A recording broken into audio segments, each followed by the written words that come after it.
Good morning. Good morning.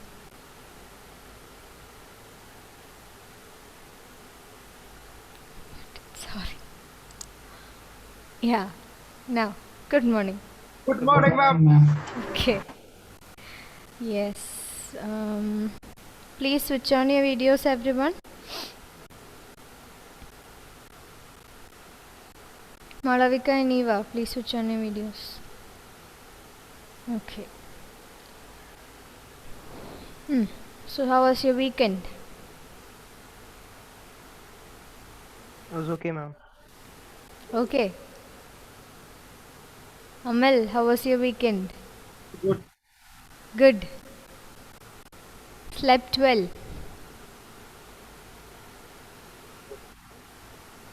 Abhiram, slept well? Yes, ma'am. Yes.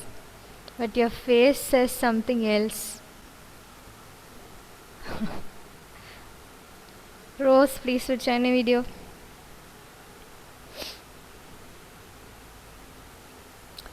Okay, shall we start?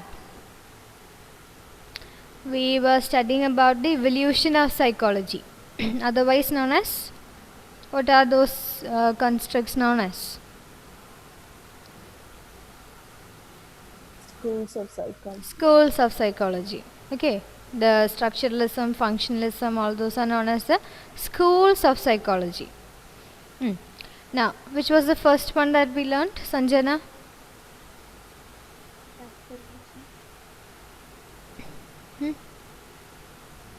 Which was the first one? Structure and operation of human mind. What was the name of that? Structuralism. Structuralism. Okay. And the second one, Malavika.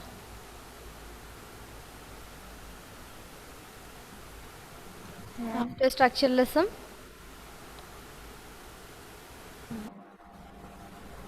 which deals with the adaptive functions of mind. It's there in the explanation that I told. Adaptive functions of mind. Functionalism. Functionalism. Then the third one, Devika. Ma'am, Gestalt psychology. Gestalt psychology. Okay. What does the term Gestalt mean? Meryl. Form or shape. Form or shape. Okay, that's correct. Now, which method was used by structuralists to study the mind? Emmeline. Ma'am, will you repeat the question? Which method or what method was used by the structuralists to study the mind? Introspection. Introspection. Intro as an introduction, intro, then spection, S-P-E-C-T-I-O, introspection. Okay. Now, Gestalt psychology, that was developed as an opposition to structuralism or functionalism. Which one? General question, anyone can answer. Structuralism. Structuralism. Gestalt psychology was developed as an opposition to structuralism. Okay. Now, so these are the three that we learned: structuralism, functionalism, and Gestalt psychology. I hope that's clear to you. Yes. Now, the next one would be behaviorism. Next topic is behaviorism, or the next school of psychology is behaviorism. You can write down. Alina, Jason, please switch on your video.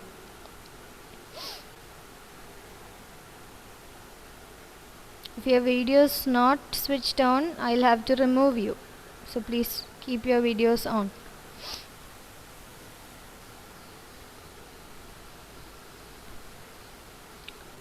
Okay, behaviorism. What do you think behaviorism is? Structuralism deals with the structure of mind. Yes, Amal.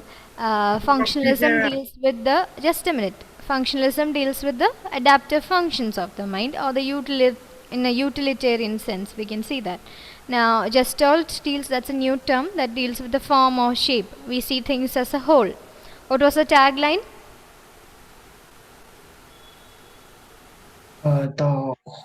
The whole is greater than the sum of its parts. And Yes, the Form whole. of shape. Form or shape, yes. And the Whole- experiences are holistic in nature. Experiences are holistic in nature, yes.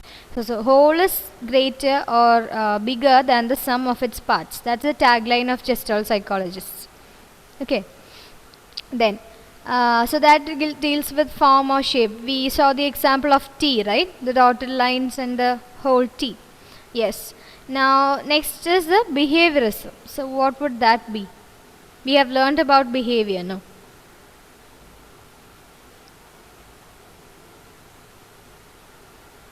Behaviorism.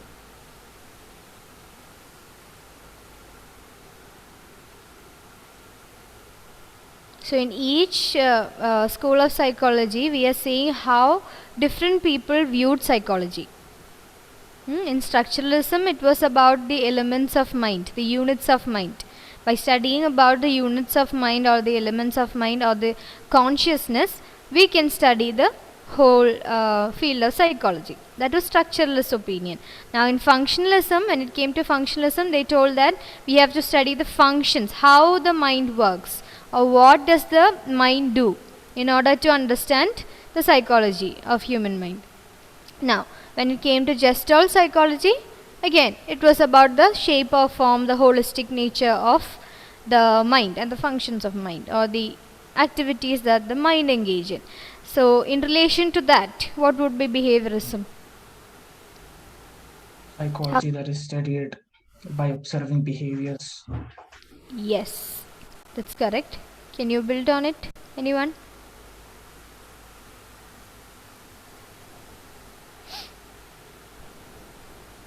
What are behaviors? What did we learn about behaviors? You can unmute and speak. Anyone? Some reactions or responses that people make. Reactions or responses that people? That people make or actively engage. That people actively engage in. Okay. Now, we learned about two types of behaviors, right? What Overt were and they? covert. Overt and covert. And overt were Observable behaviors. observable. And covert? Opposite of Not that. observed. Not observable. Okay. Okay. I have given some clues. So, can you again add on to the field of behaviorism?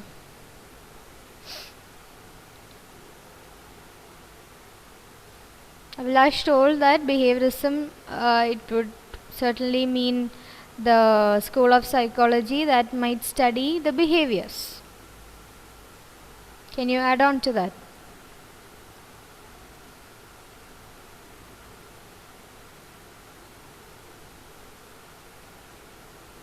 Abhinav, switch on your video, please.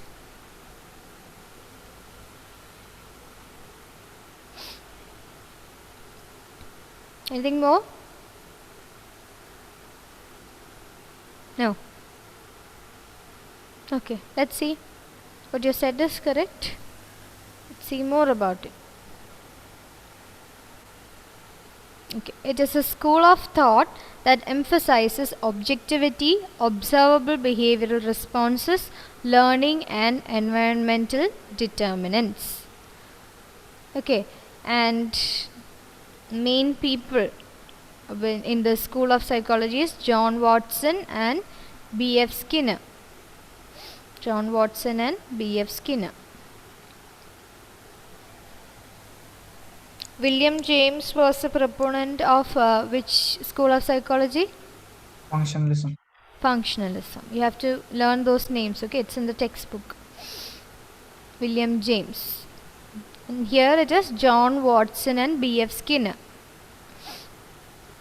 And one main highlight about behaviorism is that they rejected the ideas of mind as such and consciousness as subject matters of psychology, which means they argued that they have to focus on the behavior, hence the name behaviorism, not on the abstract concept like mind or consciousness. Can we see mind? Can we measure mind? No. No.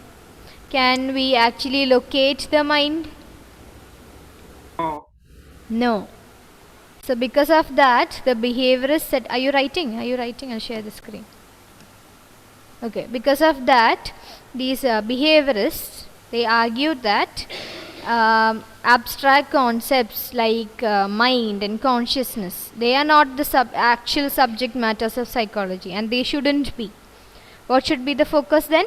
The focus should be given on behaviors, which are responses to a particular stimulus, or we have to be objective. We have to focus on the learning processes, then the environmental factors that cause a behavior, then the actions that people engage in.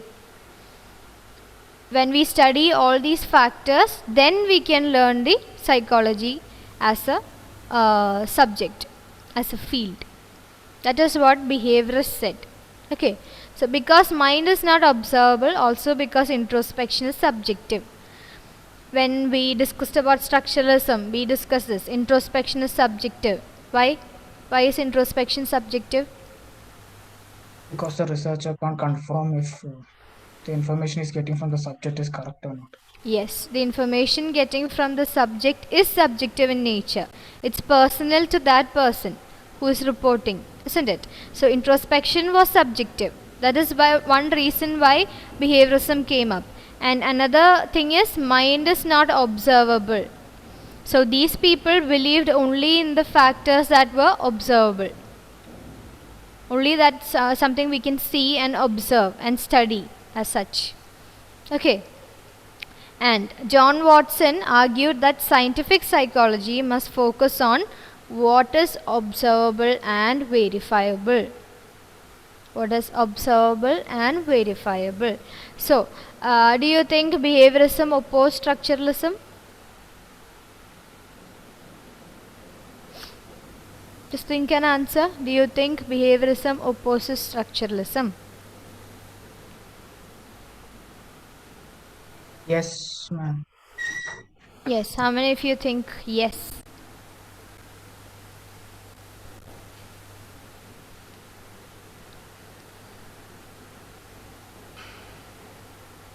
Anila, what is your opinion? You think behaviorists oppose structuralists? Yes. Why?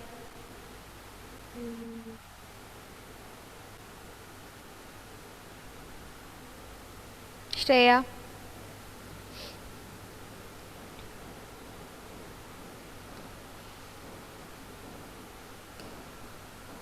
How many of you think, again, just raise your hand, how many of you think behaviorists and structuralism, they are opposites?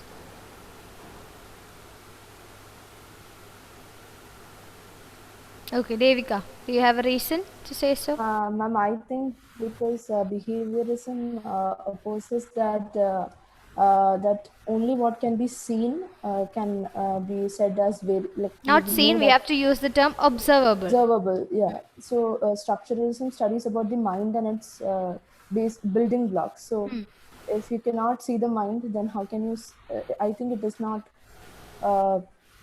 It opposes structuralism. Exactly. And behaviorists rejected the idea of mind. Okay, they did not consider the concept of mind itself.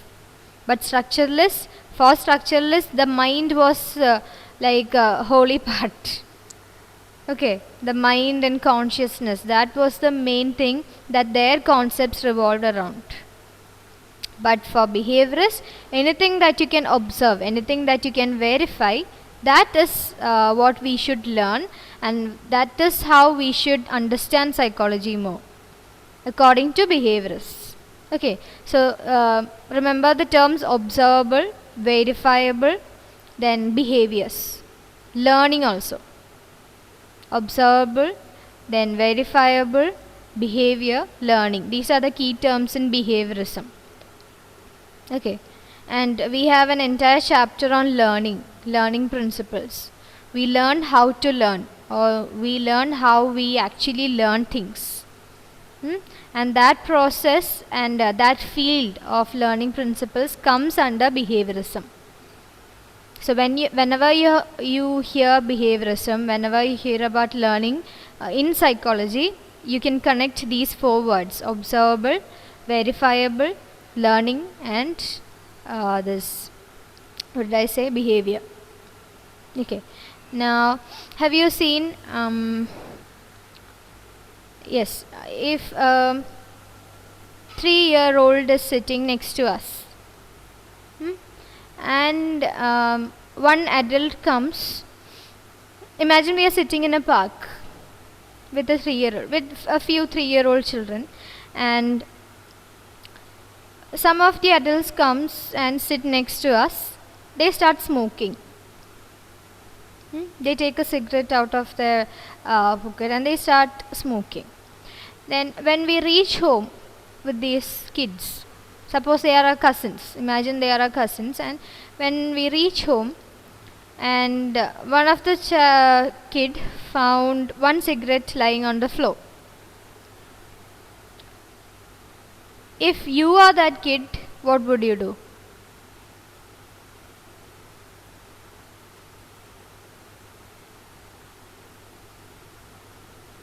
You are a 3-year-old. Okay, yes, Kevin. If I was a 3-year-old, on the age, and basically what I saw, I would think that's the right thing, and I would try to imitate them by putting it in my mouth. And So can you show me how they'll do? I can't see you. I can't see you properly. Yeah, they'll do this action, isn't it? Similarly, if it is a girl and has seen, not only girls, even boys, if it is a 3-year or 4-year-old, 5-year-old children, and they see their mothers applying lipstick, and when the mother goes for cooking in the kitchen, this child runs to the room, climbs up the wardrobe, gets the lipstick, and then destroys the entire thing, isn't it? And the lipstick would be not only on the lip but also on the cheeks and forehead and even on the eyes. Okay, so that is also one form of learning. They observe and then they learn, they imitate. That is something called observational learning or social learning in psychology. That is one of the learning principle, one of the very effective learning principle. Okay, understood? Yes.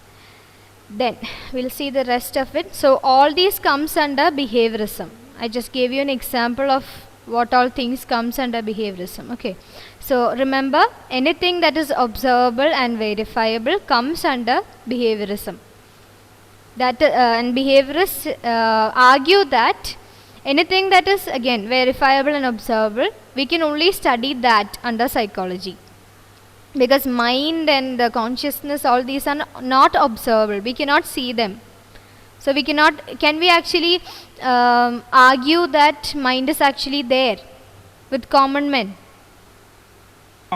No. Just because we have learned some case studies, we know that mind exists. There has been evidences that mind exists. Okay, but with common people, if we keep telling them there is a study by Dean Ornish, then that person, this person, there is the occipital lobe removal study and all, will they understand? Will they be convinced? No. So that's why behaviorism came up in that particular period of time. Next, he defined psychology. Who is the he here?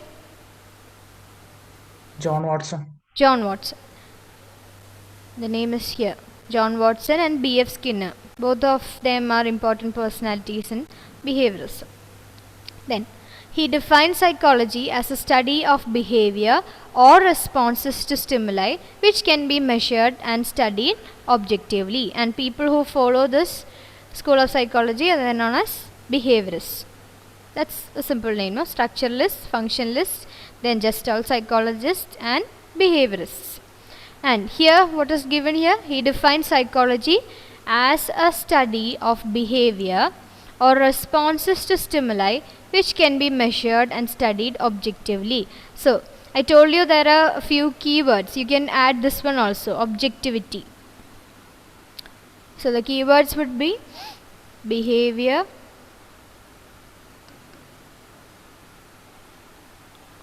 then learning, then observable,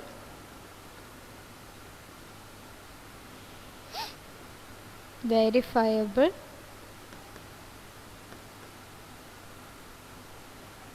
objectivity.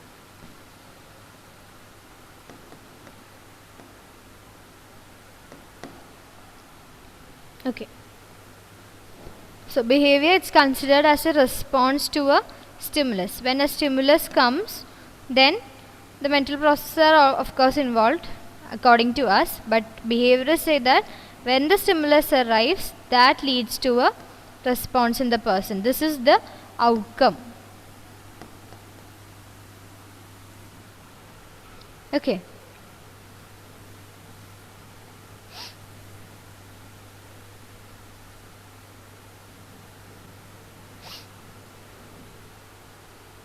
Did you understand? Stimulus response reaction. And this is also the basis of behaviorism, the learning principles also. Again, in our example of the kid and the mother's lipstick, who is the stimulus there? The mother. The mother. Okay. And suppose the mother is not in the scene. After a few days, the kid sees the lipstick lying on the floor. So what is the stimulus there? A lipstick. The lipstick. The lipstick, and there is past learning already in the child. So the child takes it, applies it, and of course gets scolding from the mother. Okay. So that is about behaviorism. Is it clear? Yes, ma'am. Yes, ma'am. Yes. Okay. Now the next one. Psychodynamic perspective. Psychodynamic perspective, here it is given psychoanalysis. Psychoanalysis is a form of therapy actually. Psychodynamic perspective is that field or the school of psychology. And a very famous personality, Sigmund Freud. Have you heard about him? Yes, ma'am. No, Abhilash, of course you would. Living in the house of psychology. No? Others? No, ma'am. No. Okay. Omar and Malavika, please switch on your video. Oh, Malavika has switched on, sorry. Omar.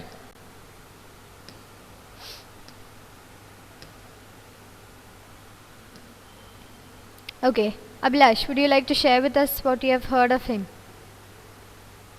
Ma'am, I don't exactly, but I've seen my brother do a lot of activities on him. And he is sometimes referred to as sort of the father of psychology, but I think William Wundt is more into that category. Yeah. I know So he they are- devoted his life for psychology. That much I know. What is it? He devoted like a good part of his life for studying and developing psychology as a subject. Yes. Generally, we consider that Sigmund Freud's concepts. He has given a lot of contribution to the field of psychology, and his concepts were the the seeds from which the big tree of psychology germinated. Okay, it's like he laid a foundation for the others to modify. Okay, so Sigmund Freud's concepts are a bit weird for people. Like the most of the things revolve around the sexual desires and sexual aspects, then unconscious motives that people have, aggressive motives, sexual instincts people have, all these things. For whatever things that he described, the core reason comes from our inner conscious, subconscious, all those minds, and the nature of those reasons, the nature of the causes is sexual in nature in most of the cases. Okay, we'll see the concepts. So psychoanalysis, it is a method of psychotherapy. Don't confuse with the name psychodynamic and psychoanalysis. Psychoanalysis is the process, basically, the method of therapy that Freud has used, and psychodynamic is the theoretical principles. Understood? Psychodynamic perspective means it is an approach towards psychology. Psychoanalysis can also be considered as an approach, but mainly that is a method of psychotherapy. This is a therapeutic technique that Freud has used. There are so many techniques under that, but it is called psychoanalysis. Analysis of the psyche. That's it. Psychoanalysis. A method of psychotherapy in which the therapist attempts to bring repressed unconscious material into consciousness. So, in this type of therapy, what we do is we assume that there is some repressed material in our unconscious mind. Something that we are unconsciously preventing from getting into our consciousness. And then the therapist try to bring that into consciousness and resolve the problems. Okay, now I'll explain with the structure after we discuss this slide. Used to understand and cure psychological disorders. It was earlier very useful, but now I think not much people engage in this psychotherapy because it's very much time consuming and it takes a lot of effort also. Then it viewed human beings as motivated by unconscious desire for gratification of pleasure seeking desires, often sexual ones. That's what I told you. Most of the theoretical concepts is based on these unconscious desire that people have. Unconscious instincts, unconscious desires, unconscious wishes that people have in their unconscious mind.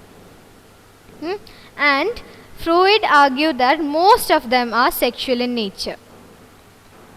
The pleasure seeking behaviors, the pleasure seeking wishes and desires, everything inside the unconscious mind was in sexual nature. That is what Freud told in his theoretical principles. Okay. Now the next slide. See, are you familiar with this figure? The iceberg concept. It's called the mental iceberg, structure of human mind. And the thing is, this is the sea level. And the part of the iceberg where we can see above the sea level, that is the conscious mind. Okay, something that we can see, something that we are aware of. Right now you are aware that you are sitting, you are attending psychology class. Your friends are there around you. So all that is a part of your consciousness, part of your conscious mind or the conscious level of the iceberg. Now, then we have the subconscious level. Subconscious level means the part just below the sea level and the part where we can see. If we want, we can see. If we make an effort, we can see. Okay. But the unconscious level is deep down the ocean, deep inside, which we cannot see at all. That is the third part, the third level, below the subconscious. So this is the structure of mind. According to Sigmund Freud, it is compared with the iceberg. And the part of the iceberg where we can see, that is the conscious level, which means it contains the thoughts and perceptions that we have at the moment, at the present moment. The things that we are aware of. Okay. Now, see the subconscious level, it's the memories and stored knowledge. I'll give you an example. Abdul, do you remember your 5th standard class teacher?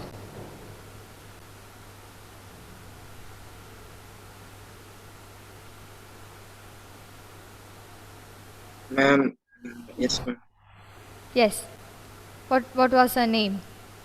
I don't remember the name. She was like for 2 months. Okay. Do you have a classmate of yours from 5th here?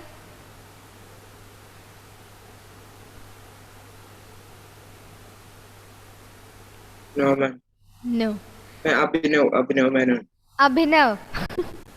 Switch on the camera, please. Omar also, please switch on the camera. I have been instructed to remove the people who keep the videos off. You know why? Because of the problems we had. Okay. So please switch on the video, Omar. I request you. Yeah, Abhinav, do you remember? Yes, ma'am. Yes. Yes, ma'am. What was her name? Vinita, ma'am. Deepa. Vinita, ma'am. Vinitha ma'am.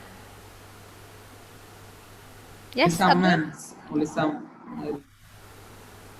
So it is 5th class. Very good memory.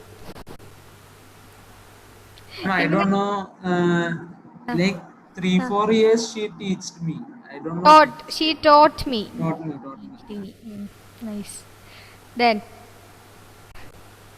which subject was she taking? Maths. Mathematics. So it must be Vinitha ma'am, no? She's still here. Yes, okay, alright. Now, before I ask that question to you, Abdul and Abhinav, did you think of her? Did you think of her when you were in class? No, ma'am. Right now, when you were in class, did you think of Vinitha ma'am before I asked you that question? No, ma'am. No. Sure. Still doubtful. Did I think of her? Abdul, are you sure? Yes, ma'am, I didn't think. Sure. Okay. So that was from your subconscious level. Understood? You were not aware of her at the moment. So what you did was, there was stored memory of her, stored knowledge about that particular teacher. There was stored information. And what he did was, he brought that into the conscious level. So he could answer that question. Did you understand? Okay. Now, the part of our unconscious mind or the unconscious level of the iceberg that's not readily available for us. We cannot bring them to consciousness just as we did from subconscious to conscious mind. We cannot do it generally.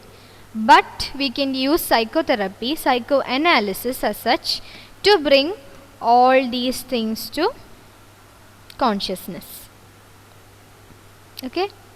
Which means right now you all, we all, including me, have certain fears, desires, wishes, etc. in our mind as a part of our unconscious mind. It is repressed in our unconscious mind. Repressed means it is prevented from being conscious. It's prevented from entering into our consciousness. So we are not aware of it, but still we have it inside us. Okay, and that's what comes under our unconscious mind. And the way that it can be brought into consciousness is by psychoanalysis, which is a very complicated method. Yes, Omar? So like you say it's kind of hard to bring out the unconscious mind, right? I cannot understand. It's hard to learn. You said it's hard to bring out the unconscious mind, right? Hard to bring where? Bring out the unconscious mind. Yes, it's hard to bring the content of the unconscious mind into the consciousness. So Very like hard. what if you bring, like, imagine you say something that they had like a past trauma and it just triggers their fear. Yes, that triggers their unconscious mind, the fear in their unconscious mind. There are certain times when we don't know why we are behaving like this. We act weird, we have certain fears inside us which we are actually not aware of. And that's why we are behaving like that. According to a psychoanalysis, according to psychodynamic perspective, according to Sigmund Freud, that's the reason. Okay. Like, for example, phobias. Let's take an example which we all understand. Phobias. Phobias are irrational fears, isn't it? You might not have engaged in a particular threatening situation with the spider, even in your childhood, but you still have that fear inside you. Okay, that might be because of certain irrational fears inside your unconscious mind. You might not know. So for that, you should approach a psychotherapist who follows this psychoanalysis method, then you can sort it out. Otherwise, you can consult a therapist who follows the behaviorism approach. We have behavior therapy for phobias, cognitive behavior therapy especially for phobia, which means we'll do cognitive restructuring plus we'll do behavior modification. Through that you can recover from that situation. Ma'am, Okay. so like, what if you have, what if you show violent motives without even any kind of What if we show? therapy? Louder please. Violent motives. Violent motives. So like, what do you call that? Does it still, you call that unconscious or like subconscious? I mean, No, we are conscious about that. No, you know you are violent because of this. That is conscious. That might be rational. Suppose, haven't you seen in movies, one person taking revenge on the other person because the other person killed this person's brother or sister. So taking a revenge. We are conscious about that. We have reason for it. Understood? Did you understand? Can you understand the difference? Okay. Now, you might be thinking about examples where you are having this aggressive instincts towards other people or some kind of other desires, some kind of other wishes. But if you Essentially know it, also- if you are thinking about it, that means it's conscious. You know it.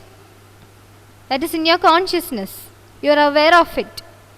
Okay, it's not part of your unconscious mind. Understood? Yes?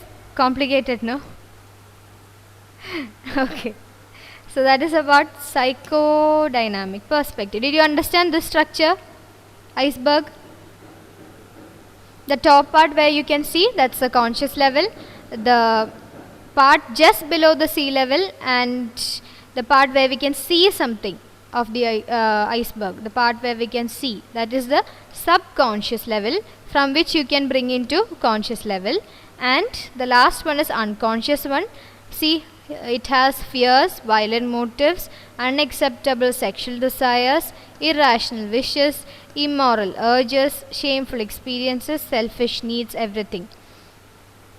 Okay, everything goes into our unconscious level. You will understand about this more when we study more about psychodynamic. We have theories on this. Okay, when we study that, we'll discuss more examples. Okay, now humanistic perspective. I think this is the, yeah, one more is there. Humanistic means it was, the main proponents are Carl Rogers, Abraham Maslow. Humanistic means it focuses on the positive view of human nature, always. Connect that human with this positive view of human nature. And these people argue that humans have the potential to achieve anything and everything. They are capable of something called self-actualization. Self-actualization. Z-A-T-I-O-N, S-A-T-I-O-N, anything is fine. Self-actualization. Self-actualization means become the actual self. Means reach the maximum potential of our skills and talents and abilities. The word is too big, self-actualization, but it just means that we have to achieve the maximum potential of everything that we have. In terms of our skills, in terms of our talents, in terms of our capabilities. Okay, that is self-actualization. Now, it is an approach to psychology that emphasizes the person or the self and personal growth and development. It's self-centered. We focus on our own personal growth, our own development, then how can we maximize our talents, how can we maximize our capabilities, everything comes under humanistic perspective. It emphasizes the free will of human beings. Free will. And their natural striving to grow and unfold their inner potential. So there are some people who needs to be pushed in order to reach their potential. Some people don't know their own capabilities. They don't know what they are capable of. They just think that I am not good for anything. For that kind of people, we do humanistic form of therapy based on humanistic perspective. And humanistic perspective is a theoretical principle. Based on that, we have therapies also. Okay. Then they argue that behaviorism undermines human freedom and dignity and takes a mechanistic view of human nature. That's because we studied stimulus response reaction, no? When a stimulus comes, then the person gives a response. So that was considered as a mechanistic view of human nature. And these people, humanistic followers of humanistic perspective, they argued that behaviorism is not right because it considered people as considered human nature as mechanistic. Okay. Then next is cognitive. If you want, please write down first.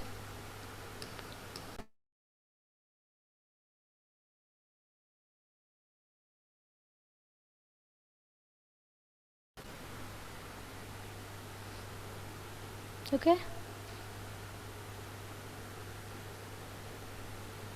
The key concepts are this: self-actualization, personal growth and development, then positive view of human nature, then free will of human beings.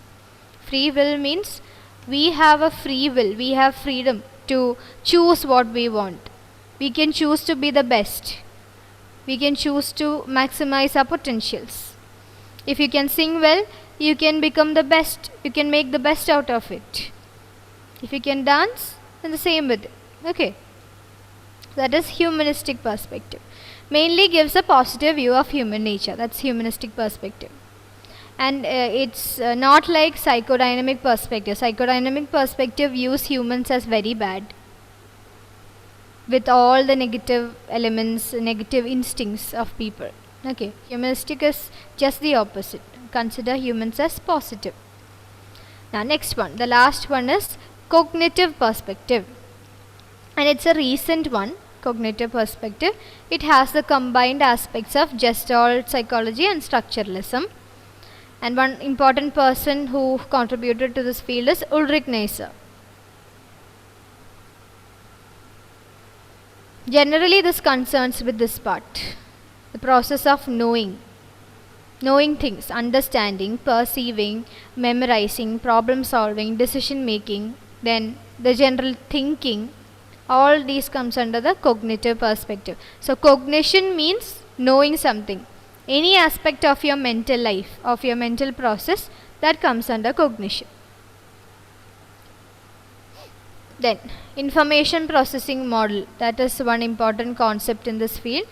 Means it the human mind is compared to the computer, especially the memory process and all.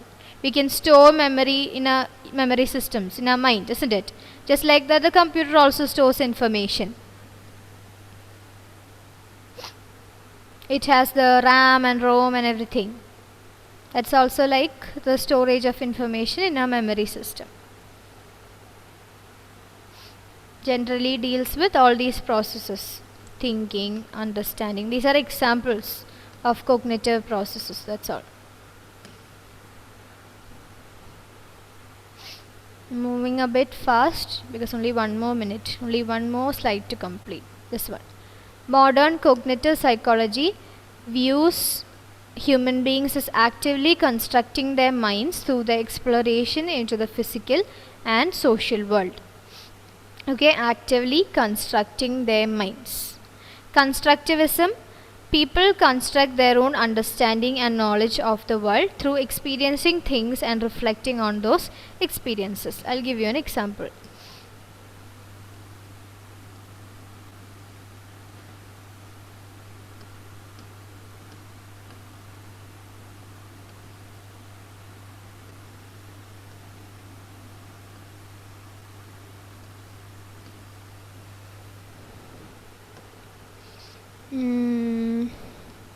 Rose. Give a heading for this. Or what can you understand from this drawing?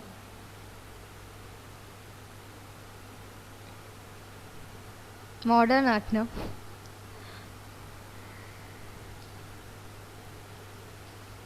Either give a heading or just explain what all you can see in this.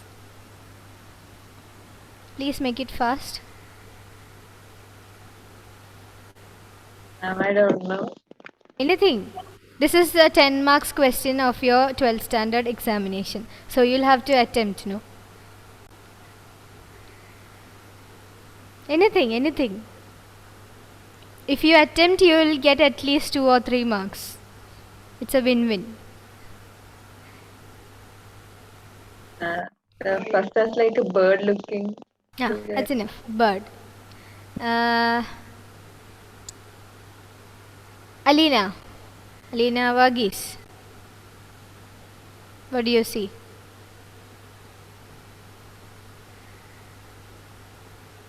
Yeah, a box kind of something. Box. Okay, Kevin? Square. No, square shape. Kevin? Question. You be there. I don't have time explaining. Ma'am, that's a duck. Duck. Okay, Meryl.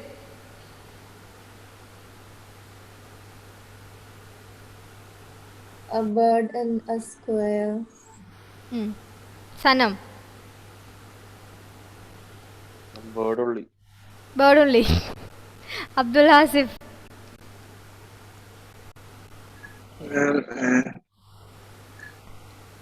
Feels like some letters of an unknown language.